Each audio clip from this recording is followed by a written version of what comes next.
नमस्कार. SRT MUN LMSच्या ज्या व्हिडिओमध्ये आपण आज टीचरचा रोलविषयी माहिती पाहणार आहोत. टीचरने कशा पद्धतीने लॉग इन करायचं आहे, लॉग इन केल्यानंतर त्यांचा डॅशबोर्ड कसा असेल, प्रोफाईल कसं एडिट करू शकतो आणि नंतर कोर्स कसा क्रिएट करायचा आणि तयार केलेल्या कोर्समध्ये कंटेंट कसं अपलोड करायचं, या गोष्टी आपण या व्हिडिओमध्ये पाहणार आहोत. तर आपल्या ब्राउझरमध्ये, मग ब्राउझर हा गुगल क्रोम असू शकतो, मायक्रोसॉफ्ट एज असू शकतो, फायरफॉक्स असू शकतो, कुठल्याही प्रकारच्या ब्राउझरमध्ये आपलं जे URL आहे lms.srtmunms.com हे URL आपण ब्राउझरच्या ॲड्रेस बारमध्ये टाकूया. यामध्ये आपल्याला लँडिंग पेज किंवा होम पेज आपण ज्याला म्हणतो हे आपल्याला दिसू लागेल. या ठिकाणी तुमचा ID आणि पासवर्ड टाकण्यासाठी ऑप्शन आहे. त्याच्या खाली समजा आपण पासवर्ड जर आपला विसरला असाल तर त्यासाठी forgotten your user name and पासवर्डवर क्लिक करून तुम्ही तुमचा जो युजर नेम आहे किंवा ईमेल ID आहे तो जर एंटर केला तर पासवर्ड तुम्ही रिसेट करू शकता. खाली युजर मॅन्युअल दिलेले आहे आणि त्याखाली अँड्रॉईड किंवा iOSचं जे मोबाईल ॲप्लिकेशन आहे त्या ठिकाणी क्लिक करून तुम्ही ते डाउनलोड करू शकता, आपल्या मोबाईलमध्ये ते इन्स्टॉल करू शकता आणि मोबाईलमध्ये देखील LMSची ॲक्टिव्हिटी तुम्ही करू शकता. मग ते शिक्षक असोत किंवा स्टुडंट असोत, या ठिकाणावरून ते मोबाईल ॲप्लिकेशन डाउनलोड करू शकता. या ठिकाणी राईट साईडला LMSसाठी जो आपला सपोर्ट नंबर आहे किंवा हेल्पडेस्कचा जो नंबर आहे आणि ईमेल ID आहे, आपल्याला केव्हाही कुठल्याही प्रकारची LMS विषयीचं काही क्वेरी असेल, काही टेक्निकल प्रॉब्लेम्स असतील तर आपण या ईमेलवरती किंवा मोबाईलवरती संपर्क साधू शकता. आपल्या सर्व शिक्षकांना ऑलरेडी त्यांचे ID आणि पासवर्ड हे ईमेलद्वारे आलेले आहेत किंवा आपला जो व्हॉट्सअप ग्रुप आहे यावरती देखील ते ID पासवर्ड तुम्हाला एक्सेलद्वारे कळवण्यात आलेले आहेत. शिक्षकांनी आपला जो ID आणि पासवर्ड आहे तो या ठिकाणी एंटर करायचा आहे. माझा जो ID आणि पासवर्ड आहे तो या ठिकाणी मी एंटर करतो आणि लॉग इनला क्लिक करतो.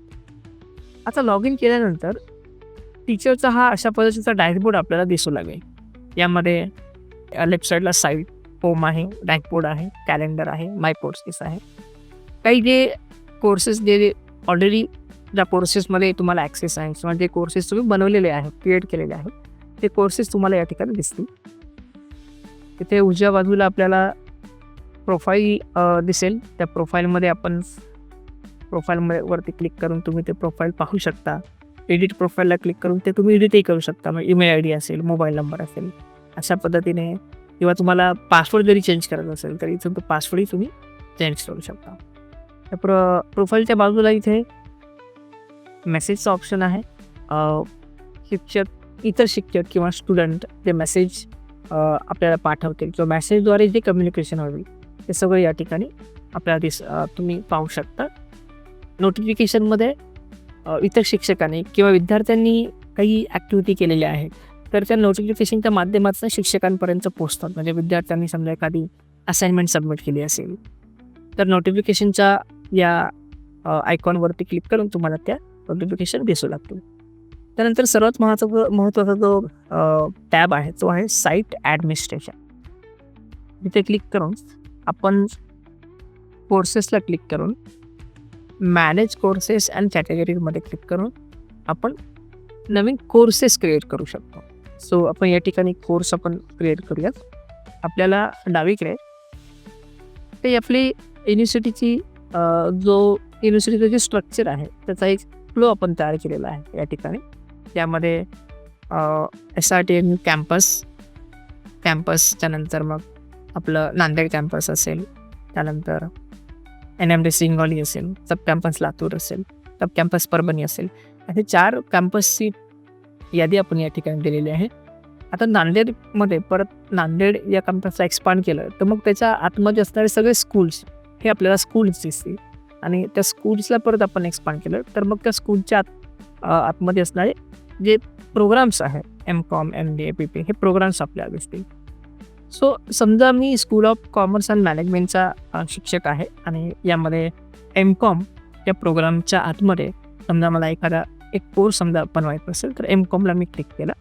MCOMला क्लिक केल्यानंतर उजवीकडे आपल्याला या ठिकाणी क्रिएट न्यू कोर्स हा ऑप्शन दिसू लागेल.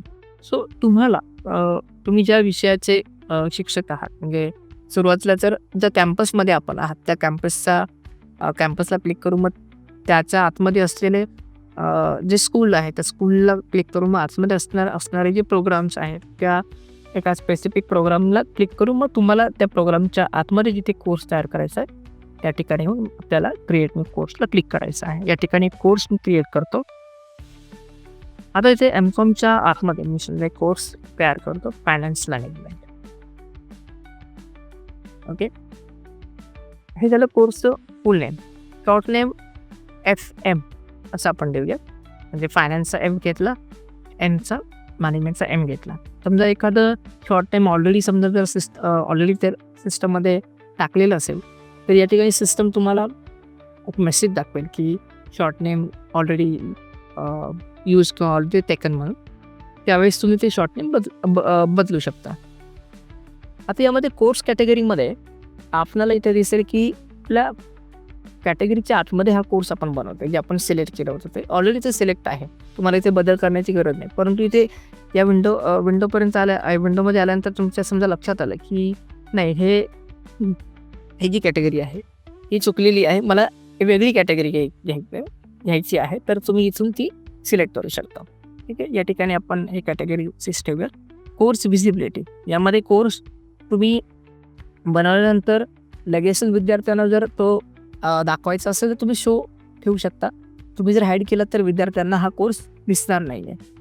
सो या ठिकाणी आपण शो ठेवूयात. Course start date.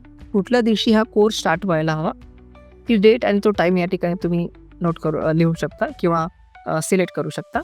Course end date. हा कोर्स कुठल्या दिवशी एंड व्हायला हवा, संपायला हवा, त्याचा देखील या ठिकाणी डेट आणि टाईम तुम्ही सिलेक्ट करू शकता. त्यानंतर कोर्स ID नंबर. या ठिकाणी जस्ट एक 1 2 3 4 असतात ID या ठिकाणी देतो. त्यानंतर कोर्सचं डिस्क्रिप्शन. हा कोर्सचं डिस्क्रिप्शन काय असेल, म्हणजे ह्या कोर्सच्या डिस्क्रिप्शनमध्ये त्या कोर्सचं ऑब्जेक्टिव्ह काय आहे, त्याचा आउटकम काय असेल, तो किती क्रेडिट्सचा असेल, त्यामध्ये विद्यार्थ्यांचा काय शिकवलं जाईल, तो सिलेबस काय असेल, तर या सगळ्या गोष्टी आपण या ठिकाणी लिहू शकतो. म्हणजे तर मी ऑब्जेक्टिव्ह म्हटलं, आउटकम म्हटलं, किती क्रेडिटचा तो आहे, त्याचा सिलेबस काय असू शकतो, कोर्सेसची जास्तीत जास्त जी माहिती आहे या ठिकाणी आपण ती लिहू शकता. पुढे कोर्स इमेज.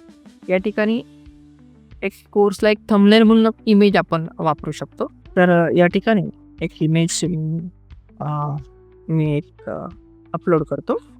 या ठिकाणी कुठली इमेज तुम्ही बनवू शकता किंवा इंटरनेटवरून एखादी जी फाईल तुम्ही डाउनलोड करून ती इमेज म्हणून वापरू शकता. फायनान्स मॅनेजमेंट कोर्ससाठी एक इमेज मी या ठिकाणी वापरलेली आहे.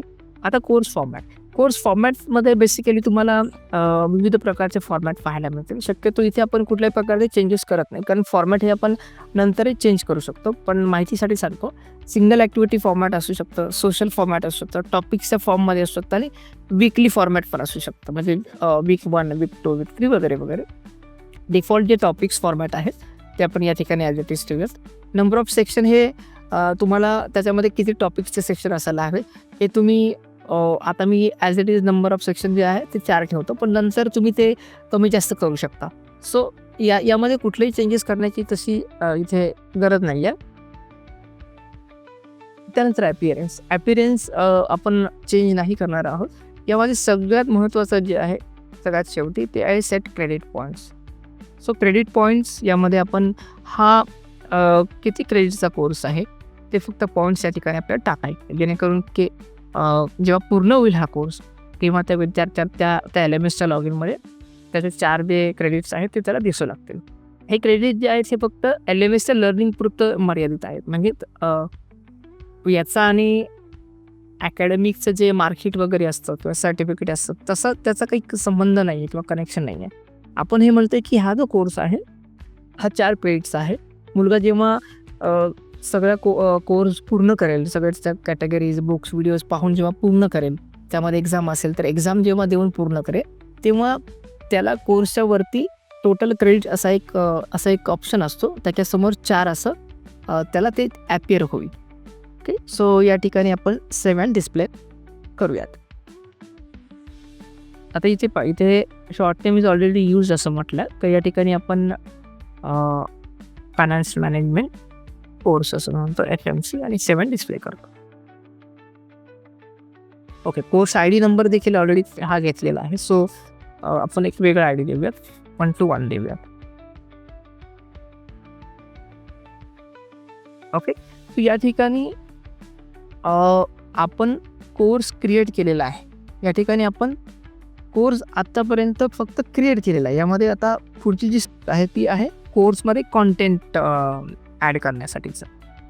तो तत्पूर्वी आपण आधी आपल्या डॅशबोर्डवरती येऊयात. म्हणजे कोर्स तर या ठिकाणी क्रिएट केलेला आहे आपण, परंतु डॅशबोर्डवरती एकदा येऊयात आणि डॅशबोर्डमध्ये आपण पाहूयात तो कोर्स तयार झालेला आहे का आणि आपल्याला तो कसा दिसतोय. अशा पद्धतीने हा कोर्स तयार केलेला आहे फायनान्स मॅनेजमेंट नाव. सो पुढील व्हिडिओमध्ये आपण तयार केलेल्या कोर्समध्ये कंटेंट कसं अपलोड करायचं, PDF, व्हिडिओज, असाइनमेंट्स, क्विजेस ह्या गोष्टी कशा अपलोड करायच्या हे आपण पाहूयात.